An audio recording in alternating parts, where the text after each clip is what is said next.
Mesdames et messieurs, bonsoir, bienvenue dans votre journal.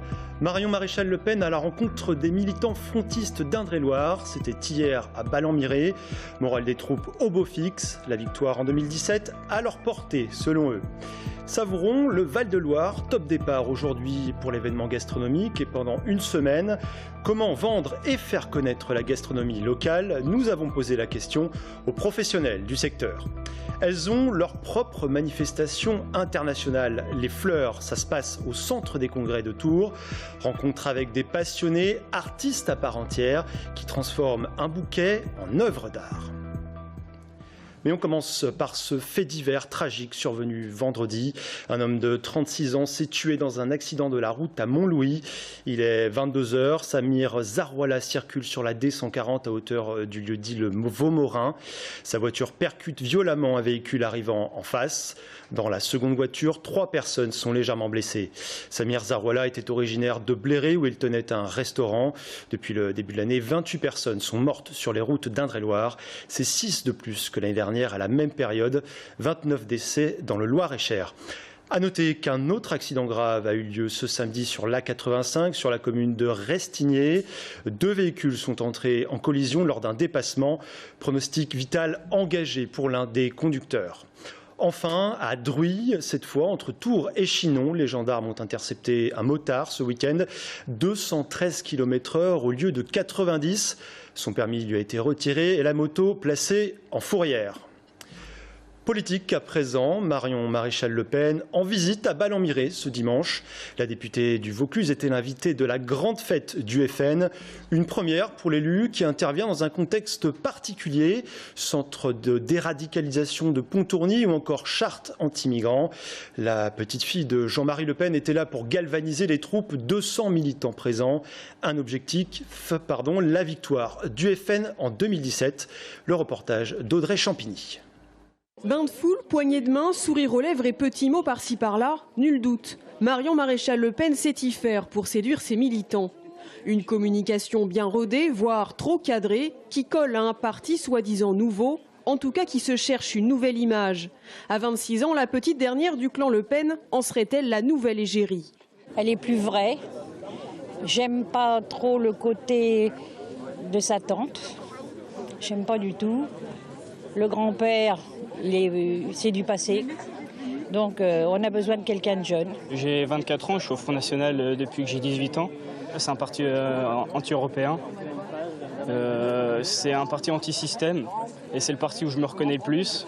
Et oui, bien sûr que je voterai pour les présidentielles et que je vais m'investir encore et encore. Car l'idée d'une victoire en 2017 n'en est plus à l'état de germe dans l'esprit de ses militants et bien sûr de Marion Maréchal Le Pen.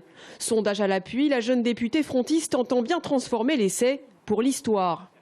Moi, je suis très optimiste, c'est ce que je suis aussi venu dire aujourd'hui, c'est-à-dire de ne pas écouter les oiseaux de mauvaise augure qui expliquent que tout est joué, tout est perdu d'avance. Je crois qu'il y a un contexte national et international qui nous est très favorable. Je crois que toutes les pièces du puzzle sont en train de se mettre en place au profit de la défense du combat national. Je pense à la montée en puissance partout en Europe de nos alliés objectifs ou officiels. Je pense à toutes les crises, qu'elles soient agricoles, économiques ou terroristes, qui sont aujourd'hui la démonstration de la véracité de notre diagnostic, mais aussi des propositions que nous apportons. Immigration, terrorisme, sécurité et peur, des ingrédients dont se nourrit le Front National. Au niveau local, les débats se cristallisent autour du centre de Pontourny ou plus récemment de la charte anti-migrants, soumise au vote dans plusieurs villes de l'agglomération tourangelle. Cette charte est une charte de bon sens et de raison. Nous constatons que l'État procède de façon extrêmement brutale pour obliger des communes qui n'en ont ni les moyens ni les possibilités d'accueillir un supplément d'immigrés clandestins sans que quiconque ait été même consulté. Si le Front National reste discret sur ces chiffres, en Indre-et-Loire, le parti rassemblerait plus de 1000 adhérents. Et pour clore ce chapitre consacré au Front National, les élus frontistes soumettront au vote du conseil municipal de Tours ce soir cette charte dont vous venez d'entendre parler. Elle fait polémique, son nom, Ma commune sans migrants, a joué les Tours et à la Chapelle-sur-Loire où elle a déjà été présentée. Cette charte a été rejetée. C'est parti pour la semaine Savourons le Val-de-Loire en Indre-et-Loire et en Loire-et-Cher. Une semaine de manifestations autour du goût. Le principe, valoriser les produits régionaux. Au-delà du vin, des rillons et du fromage de chèvre, comment vendre le Val-de-Loire gastronomique? Élément de réponse avec Romain Delville. Limonade, cola, thé glacé ou encore bière blonde, le tout à base d'eau de source extraite à Saint-Hippolyte. La Loire fait son bonhomme de chemin sur les grandes tables parisiennes et les épiceries fines. Ce matin, justement, Cyril Langlois promeut sa marque auprès de 2 Loiret-Chériennes qui vont ouvrir une fromagerie-épicerie à Romorantin spécialisée dans les produits de la région. Parmi les arguments, en premier le goût, ensuite l'appartenance à un secteur géographique. On essaye de s'incruster dans le tissu local et puis ce côté la Loire vient de l'eau de source utilisée pour toutes mes recettes qui va c'est une nappe phréatique qui va des portes d'Angers jusqu'aux portes d'Orléans. Donc oui, c'est l'ancrage première de ma marque, bien sûr. Autre lieu, autre dimension commerciale, ce midi c'était le lancement de la semaine Savourons le Val-de-Loire. Devant et derrière les tables, des restaurateurs, des producteurs locaux et des responsables de supermarchés. Le but est que les uns et les autres puissent se rencontrer, que les producteurs puissent présenter leurs produits, aussi bien aux gens de la distribution, aussi bien aux gens d'ailleurs du petit commerce de proximité alimentaire, d'ailleurs petit, c'est le commerce de proximité alimentaire, et aussi bien auprès des restaurateurs comme la Touraine Gourmande ou Cuisine en Loire-et-Cher, qui sont les 2 associations qui nous accompagnent. Depuis 11 ans que l'opération existe, elle a pris une dimension plus large en intégrant en 2015 les chefs et producteurs du Loir-et-Cher.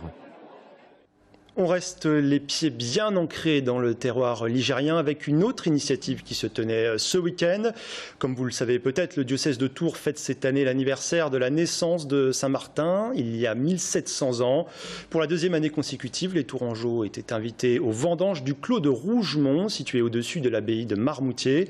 Pas un hasard, c'est là que l'évêque de Tours aurait enseigné l'art de la viticulture. Audrey Champigny. La légende raconte que Saint-Martin lui-même y aurait planté les premiers cèpes au IVe siècle. Ce samedi matin, ils étaient une petite vingtaine, sécateurs et seaux à la main, à arpenter les allées de la vigne du domaine du Clos de Rougemont, à quelques encablures de Marmoutier, pour les toutes premières vendanges de l'année. Si les professionnels ont le coup de main et vont vite, Michel, vendangeuse d'un jour, prend son temps. Vous avez le coup d'œil pour ramasser les bonnes grappes ? J'essaie, j'en ai fait quand j'étais gamine. Ça revient vite ? Oui, c'est ce qu'ils m'ont dit, ça revient vite. La ville, propriétaire de cette parcelle d'1,8 hectare, avait invité pour l'occasion ses mécènes, particuliers, associations et entreprises qui ont contribué financièrement à la restauration de la basilique via la souscription publique. Présent dans les vignes, Serge Babary n'a pas caché son intérêt et ses ambitions pour ce lieu unique. Je souhaite qu'on continue en donnant un peu plus d'ampleur publique à ces vendanges, les vendanges de Saint-Martin, parce que ça a vraiment une connotation tourangelle profonde. Je pense que tout le monde s'y retrouve. À un moment ou un autre, on a tous fait des vendanges ici dans le terroir. Ces 13 000 pieds de raisin blanc à Haussé-Vouvray permettront de produire environ 3 000 bouteilles, moitié moins que les années précédentes. 700 d'entre elles seront néanmoins réservées à la ville de Tours. Mais si la quantité n'est pas au rendez-vous cette année, la qualité en revanche, oui. C'est du chenin.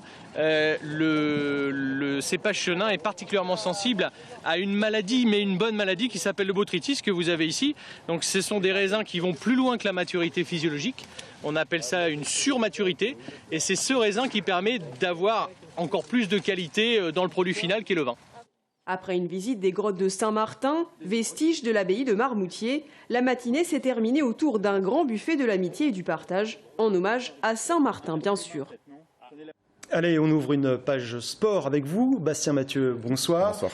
Surprise colombienne dans la 110e édition du Paris Tour. Et oui, c'est Fernando Gaviria qui s'est imposé, un Colombien de 22 ans. Surprise parce qu'il ne faisait pas forcément partie des favoris, mais surtout parce qu'il a réussi à s'extirper du peloton à 800 mètres de la ligne d'arrivée, au nez et à la barbe de tous les autres sprinteurs. Il est donc parti de loin, il a réussi à tenir jusqu'au bout. Il devance au classement un Français, Arnaud Démare. Nasser Boigny est lui 7e, déception du côté de Cofidis et de Cyril Lemoine, le coureur tourangeau. Il aurait aimé forcément faire gagner son coéquipier Boigny, mais c'est raté. Les déceptions qui s'accumulent un peu pour son équipe. Il avoue être pressé de finir la saison. C'est bientôt le cas. Ce sera le cas dimanche, juste après les championnats du monde au Qatar. On l'écoute. Le physique ça va, après mentalement ça commence à être long, donc un peu dur, mais ça va, il reste une semaine je me dis, donc ça va le faire. Mais ouais, après il va être temps que ça s'arrête après les championnats du monde, donc une bonne période de repos ça va me faire vraiment du bien. Et ce week-end, il y avait aussi du basket. Victoire de l'UTBM samedi face à Pornic. Et oui, ça va bien pour eux parce que c'est déjà la 3e victoire consécutive. Une victoire donc contre Pornic à domicile, 78-68. Une victoire qui s'est surtout dessinée en première mi-temps avec une entame de match aboutie pour les joueurs de Sébastien Duval. Ça a été plus compliqué ensuite, notamment dans le 3e quart-temps. Pornic est même parvenu à revenir à 5 longueurs à 10 minutes du coup de sifflet final. Mais les coéquipiers de Tony Renfort ont finalement assuré la victoire grâce à une bonne fin de match. Les voilà désormais 2e à égalité de points avec 4 autres équipes et notamment Cherbourg, leur prochain adversaire samedi. Alors on retrouve tout ça dans Stadium ce soir à 19h15 et 20h15. Votre invitée est une invitée exceptionnelle, une médaillée d'or. Et oui, Marie-Amélie Le Fur, double championne aux Jeux paralympiques de Rio. Elle est très sollicitée, mais elle nous a fait le plaisir de venir. C'est un grand plaisir de la recevoir. Et puis on exclut les premiers mots du tout nouveau joueur du Tour FC, Touafilou Maolida. Voilà, un stadium à ne pas rater. Merci Bastien. De rien. Elles accompagnent les événements joyeux ou tristes. Ce sont les fleurs, des fleurs qui ont leur propre mondial. Depuis ce week-end et encore aujourd'hui, le Vinci à Tours accueillait 80 exposants pour la 6e année consécutive. Parmi eux, des designers, pas seulement fleuristes, mais de véritables artistes. Découverte avec Sabrina Meloult. Michael Rowe est le champion de France des fleuristes 2015.